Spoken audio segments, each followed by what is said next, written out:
But what do you think is one thing that Dota fans don't understand about playing at a TI? Sorry, the Dota fans don't understand? About playing at a TI. The one thing.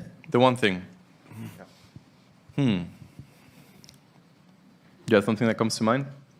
I like to, go, I think it would be really nice to have the Reddit comments right here. It's like, why doesn't he just, or he is so bad, he should buy this. It's like, bro, like, honestly, first of all, you don't know what to buy yourself. And second of all, like, you're there against good players. You don't know, like, the level, usually, there's like 6 or 7 things that might, go into every item purchase, that might go into your map decisioning and all these things. And sometimes small mistakes do happen, and the good teams will punish you. So it's like, don't think it's like, we're playing with fog, we're playing against good opponents, we're playing like this and that. Like, if you really put yourself in that situation, casters don't also catch everything, Like, you don't catch the whole picture. Like, catching the picture from 10 different people, it's impossible. So there's so much going on in the game. It's like, don't think you understand it just because you're seeing it on the stream, because from their perspective, and this whole game is also what builds these incredibly beautiful moments. It's like when it does click and when it does really happen the way you imagine it to. But it is harder than it looks.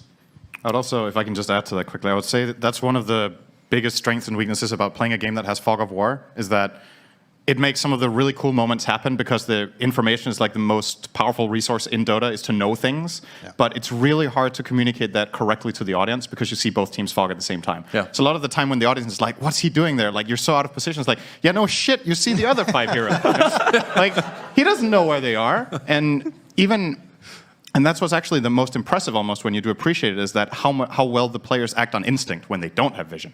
And I think the observers over time have got better and better at this, like showing fog from the team's perspective and mixing that. But during a team fight, everybody wants to see the action. If the observer just starts fogging one team, it's like, it would ruin you're doing a disservice to the team's fans, right? So they want to see themselves. So I had this idea at one point. It would be really interesting to have like a cast, like as an experiment. Let's imagine there's a best of 3 between 2 teams. There's 2 casting pairs casting, and they're casting with fog for each team. And they're cheering for the team that they're watching. I think people would really get to see, wow, okay, this is a totally different experience. Much more the depth. Like, but the thing about that is then you're separating the community into like watching 2 different streams, and you're like, I think even like without having 2 different streams, just like having sometimes casts, like just as a one-time experience thing, and having the experience as a viewer to listen to a cast and get walked kind of through a game from one team's perspective, I think would be really interesting and would help appreciate much more, how well these teams, as you said, you very well put it, like have to act on instinct and take risks and make decisions